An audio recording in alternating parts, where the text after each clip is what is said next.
High, আমি সাথী। তুমি? আমি টনি। কি করো তুমি? আব্বার সাথে মাঠে চাষবাস করি।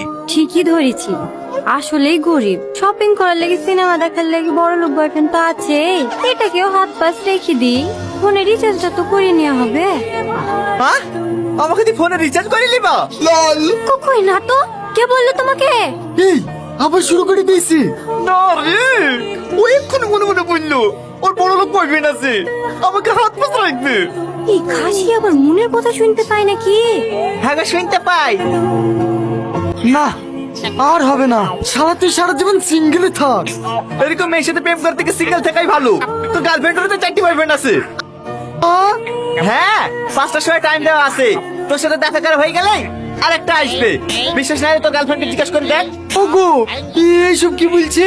আরে না গো, কার কথা শুনছো তুমি? তুমি আমার একমাত্র জান, তোমাকে ছাড়া আমি অন্য কারো কথা ভাবতে পারি? তুমি বলো। সে তো আমি জানি, এই শালাই ভুংবান বলছে। নিজের প্রেমটা হয়নি তো। 5টা অব্দি বসলে তো সতীনকে দেখতে পাবি।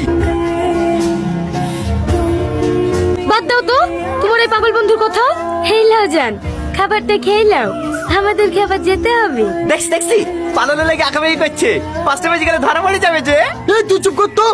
জান, তুমি এখানে 5টা পর্যন্ত বসে দেখে দাও তো, তোমার কোনো বয়ফ্রেন্ড নাই? তার মানে তুমি তোমার বন্ধুর কথা শুনি সত্যি সত্যি আমাকে বিশ্বাস করছো না?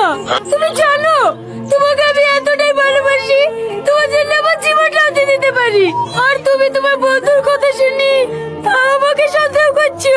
ছি ছি ছি, আমি আর এখানে এক মুহূর্ত দেখবো না। এর সাথে চ।